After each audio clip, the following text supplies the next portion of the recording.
প্রিয় খামারি, আসসালামু আলাইকুম। আপনারা স্ক্রিনে যে ভিডিওটা দেখতে পাচ্ছেন, এটা খুবই ভয়ানক একটা কাজবাজ। যাই হোক, আজকে ভিডিওটা করার উদ্দেশ্য কি কারণে এইগুলা হয় সেই সম্পর্কে আপনাদেরকে বলবো বিস্তারিত। স্ক্রিনে দেখতে পাচ্ছেন গরুকে অ্যানেস্থেসিয়া দেওয়া হচ্ছে। অ্যানেস্থেসিয়া না দিলে প্রচন্ড পরিমাণে শুল দিবে এবং কাজ করা যাবে না, ভিতরে প্রবেশ করানো যাবে না। ইউটারাস প্রলেপস বেড়ে গেছে। যাই হোক, আপনারা যারা খামারি আছেন অবশ্যই সচেতন থাকবেন কি কি কারণে এগুলো হয়। পরিষ্কার পরিচ্ছন্ন করে চিনি দিয়ে এবং আইস দিয়ে সফট করে নেওয়া হচ্ছে। এটা দিলে কিছুক্ষণের মধ্যে কিছুটা সফট হবে এবং ভিতরে প্রবেশ করানো কিছুটা কার্টুন সুবিধা হবে। এই অবশ্যই হাত পরিষ্কার করতে হবে জীবাণুনাশক দিয়ে এবং বাজে জীবাণুনাশক পানি মিশ্রিত করে এটা ভালোভাবে ওয়াশ করে নিতে হবে। এখন ভালোভাবে চিনি মিক্সড করা হচ্ছে, চিনি মিক্সড করে ভিতরে প্রবেশ করাবো। যাই হোক, আপনারা দেখতে থাকেন কিভাবে কাজটা করা হচ্ছে আর এই কাজগুলো কি কারণে হয়। একটা গরু যখন ল্যাকটেশন পিরিয়ড থাকে তখন আবার যদি আপনার কনসেপ্ট করে ওই সময় থেকে 5 মাস থেকে দুধ দোয়ানো বন্ধ করবেন, প্লাস ভিটামিন মিনারেল প্রোটিন এবং ক্যালসিয়াম যুক্ত খাবার দিবেন, ভিটামিন ডি এর ব্যবস্থা করবেন। ভিটামিন ডি ন্যাচারাল ভাবে পাওয়া যায়, যেমন সূর্যের আলো 2 থেকে 2.5 থেকে 3 ঘন্টা একটা গরুকে সূর্যের আলোতে রাখতে হয়। ওটা করলে আর ভিটামিন ডি দিতে হয় না। ভিটামিন ডি এমন একটা ভিটামিন, এই ভিটামিনের কারণে অন্যান্য ক্যালসিয়াম যতই খাওয়ান, যদি ভিটামিন ডি এর ঘাটতি থাকে ক্যালসিয়ামগুলো অ্যাক্টিভ ভাবে কাজ করতে পারে না। দেখতে পাচ্ছেন কিভাবে ঢোকানো হচ্ছে।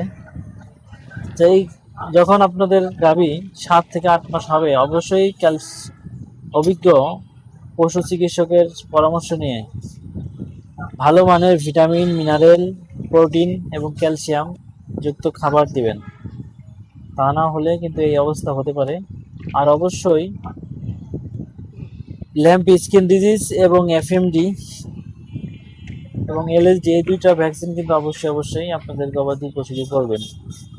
একটা খামারি যখন কেউ পরামর্শ দেওয়া হয়, ভাই আপনার গরু যখন 7 থেকে 8 মাস হচ্ছে ভিটামিন মিনারেল ক্যালসিয়াম আয়রন এগুলো খাওয়াতে হবে, তখন খামারি পজিটিভলি না নিয়ে নেগেটিভলি নিয়ে চিন্তা ভাবনা করে এরকমটা যে দোকানদার কাছে গেছি, অথবা ফার্মাসিস্ট কি করবে, এই ওষুধগুলা বিক্রি করার জন্য দোকানদার লাভবান হওয়ার জন্য এই ওষুধগুলো আমাকে সাজেস্ট করতেছে।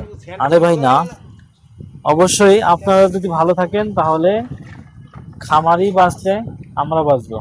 হ্যাঁ, খামারি যদি লাভবান হয় তাহলে আমরা টিকে থাকবো। এখন খামারির যদি দুরবস্থা হয়ে যায় তাহলে তো গরু পালার থেকে লালন পালন করা থেকে কি হবে, আগ্রহ হারিয়ে ফেলবে।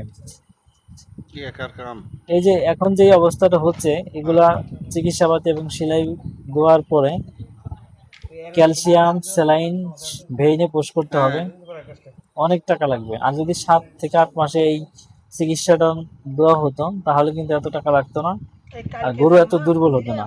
যাই হোক, আশা করি সবাই বুঝতে পারছেন। যারা গাভী লালন পালন করেন অবশ্যই 7-8 মাসের সময় ক্যালসিয়াম ভিটামিন মিনারেল যা যা প্রয়োজন একজন দক্ষ ভেটেরিনারি বা পশু চিকিৎসকের পরামর্শ অনুযায়ী ওষুধপত্র গ্রহণ করবেন এবং আপনার গবাদি পশুকে দিবেন। আশা করি সবাই বুঝতে পারছেন। আমরা শুধু ওষুধ বিক্রি করার জন্য এই পরামর্শ দেই না। আপনারা খামারিরা ভাবেন ওষুধ বিক্রি করার জন্য এইসব পরামর্শ দেই, আসলে তা না ভাই। যদি এগুলা না করেন, এই যে এরকম হইলে কিন্তু অনেক সমস্যা, অনেক সময় গরু মারা যেতে পারে। আর একটা গরু মারা গেলে খামারি শেষ।